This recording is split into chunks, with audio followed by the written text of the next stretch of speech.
vezes ele desejar. Glória a Deus. Eu e a irmã Rafisa, nós nos alegramos por estar na casa do Senhor, por congregar com os irmãos. Decidimos, né, com nosso coração, a irmã Sara nos indicou, né? Nós decidimos no nosso coração vir para cá. Nós já estávamos orando para que Deus nos desse um ambiente onde nós pudéssemos cooperar, onde nós pudéssemos contribuir, onde nós pudéssemos principalmente adorar a Deus. Então nós nos alegramos muito hoje quando a Rafisa veio aqui, ela disse, já estou me sentindo em casa, né? E que assim Deus possa nos guiar e nos abençoar nesse ambiente, e que assim Deus possa continuar fazendo prosperar a igreja do Senhor, amém? Daniel capítulo 1, gostaria que os irmãos abrissem as suas Bíblias. É um texto bem conhecido pela igreja, pela mocidade, como hoje é culto de jovens, o Senhor colocou no meu coração trazer essa palavra. Daniel capítulo 1, no versículo 1, no versículo 8, a palavra do Senhor nos diz: no ano terceiro do reinado de Joaquim, rei de Judá, veio Nabucodonosor, rei da Babilônia, a Jerusalém e a sitiou. E o Senhor entregou nas mãos a Joaquim, rei de Judá, e uma parte dos utensílios da casa de Deus. E ele os levou para a terra de Siná, para a casa do seu Deus, e pôs os utensílios na casa do tesouro do seu Deus. E disse o rei a Aspenaz, chefe dos seus eunucos, que trouxesse alguns dos filhos de Israel e da linhagem real dos nobres, jovens em que não houvesse defeito algum, formoso de aparência, instruídos em toda sabedoria e sábios em ciência, e entendidos no conhecimento, e que tivessem habilidades para viver no palácio do rei, a fim de que fossem ensinados nas letras e na língua dos caminhos. O rei lhe determinou a ração de cada dia, da porção dos manjares do rei, do vinho que ele bebia, e que assim fossem criados por 3 anos, para que no fim deles pudessem estar diante do rei. E entre eles se achou dos filhos de Judá Daniel, Ananias, Misael e Azarias. E o chefe dos eunucos lhe pôs outros nomes, a saber, a Daniel, pôs de Beltesazar, e a Ananias o de Sadraque, e a Misael o de Mesaque, e a Azarias o de Abednego. E Daniel assentou no seu coração não se contaminar com a porção dos manjares do rei, nem com o vinho que ele bebia. Portanto, pediu ao chefe dos eunucos que lhe concedesse não se contaminar. O versículo 17 diz: ora, a esses 4 jovens, Deus deu conhecimento e inteligência em todas as letras e sabedorias, mas a Daniel deu entendimento em toda visão e sonhos. Versículo 20 diz: em toda a matéria de sabedoria e de inteligência, sobre o que o rei lhe fez perguntas, os achou 10 vezes mais loucos do que todos os magos, os astrólogos que haviam em todo o reino. Glória a Deus. Amém. A minha ministração nesta noite é sobre o jovem Daniel. Quando Deus permite a Nabucodonosor, em 605 a.C., invadir Judá, ele vai permitir que o monarca babilônio tome para si alguns vasos do templo e também leve para si jovens da linhagem real. A Babilônia havia crescido tanto. A Babilônia era a maior potência daquela época, então a cúpula babilônica ela vai sofrer um desgaste. Dentro da Babilônia não vão haver babilônios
Senhor, que espera no Senhor, que descansa no Senhor, que é obediente ao Senhor, ele dá um passo, o céu também caminha com ele.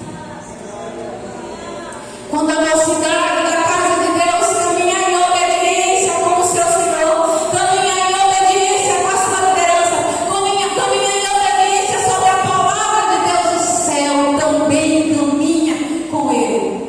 Era isso que estava acontecendo na vida do jovem Daniel. Ele estava dando um passo de obediência e o céu está dizendo: ah, Daniel, eu vou te levantar, eu vou te usar, eu vou me fazer conhecido através da tua vida na Babilônia.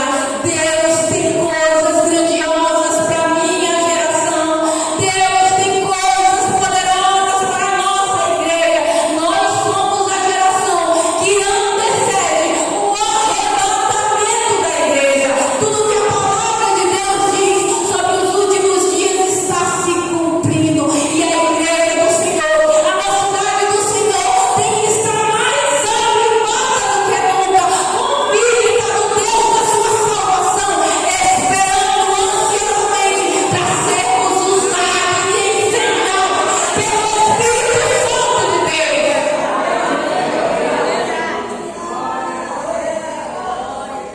Deus deseja nos usar. Deus deseja nos avivar. Só que o primeiro passo precisa partir de nós. Nós precisamos caminhar em obediência. Nós precisamos caminhar sem medo. Porque a obediência substitui o medo. A obediência substitui o receio. E como diz o meu pastor lá em Penalba, a obediência constrói os planos de Deus para a nossa vida. A obediência é essencial para viver os propósitos de Deus na nossa vida. Daniel era um jovem que mantinha um relacionamento com o céu.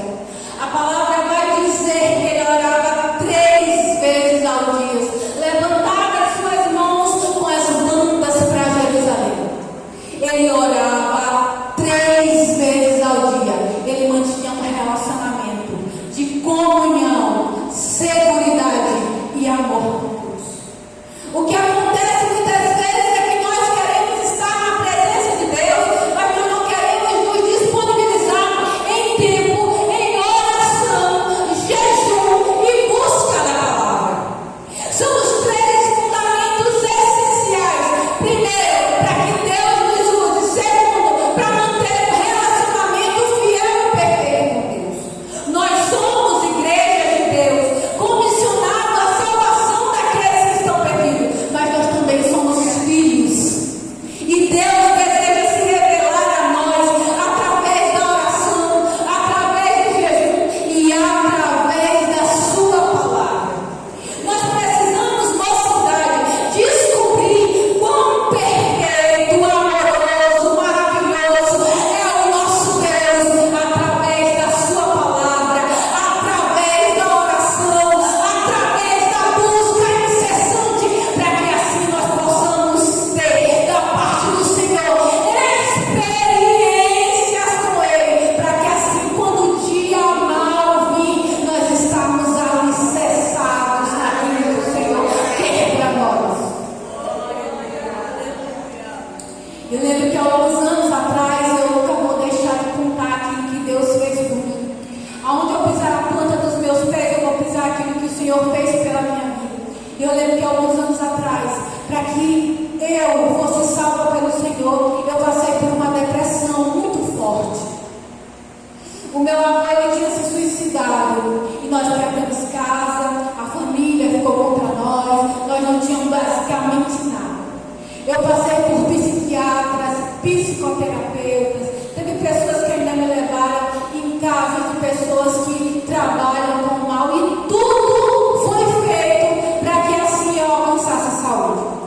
O salário da minha mãe, que era muito bom naquela época, não dava para tudo que a gente passava, porque o salário da minha mãe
ele levantou aqueles 3 jovens em um ambiente pagão para que o nome dele fosse reconhecido. Daniel era alguém que era extremamente inteligente. Ele era alguém que produzia no plano intelectual, porque Deus também almeja nos abençoar no plano intelectual. Ele também almeja abençoar nossas vidas com profissões, porque Deus também glorifica o seu nome em todas essas áreas. Mas Daniel também era um jovem que se movia no sobrenatural de Deus. Ele era alguém que movia o sobrenatural através de um relacionamento sincero e poderoso com Deus. O Espírito Santo na vida de Daniel operava de forma intensa e sobrenatural. Foi através da oração que Daniel manteve e recebeu proteção na sua vida, em todas as áreas da sua vida. Foi através da oração e da comunhão com Deus que, quando ele foi lançado na cova dos leões, o Deus dele estava com ele. Daniel viveu uma vida linda no seu tempo. Ele foi levado cativo na sua juventude para a Babilônia. E o resto da sua vida, por causa de uma decisão que ele fez na sua juventude, foi para glorificar o nome de Deus. Ele foi exaltado na Babilônia. Ele foi visto como um servo de Deus. E não há triunfo maior para a igreja do que ser visto como um servo de Deus. 539 antes de Cristo, a Bíblia vai dizer que a Babilônia vai cair aos Medo-Persas. Vai existir o governo de Nabucodonosor e vai existir também o governo de Belsazar, que era neto de Nabucodonosor. Em 539, quando Belsazar vai assumir esse governo, Deus tira o governo da descendência de Nabucodonosor e vai entregar naqueles dias a Babilônia para os Medo-Persas. O império e a descendência de Nabucodonosor vão cair. Mas Daniel, servo do Senhor, estava de pé. Quando a Babilônia caiu aos Medo-Persas em 539, Daniel, servo do Senhor, estava de pé. 70 anos depois, quando aconteceu a volta do cativeiro a Sião, quando se cumpriu o Salmo 126, que diz: quando o Senhor trouxe do cativeiro os que estavam em Sião, estávamos como os que sonham. Então a nossa boca se encheu de riso. Daniel,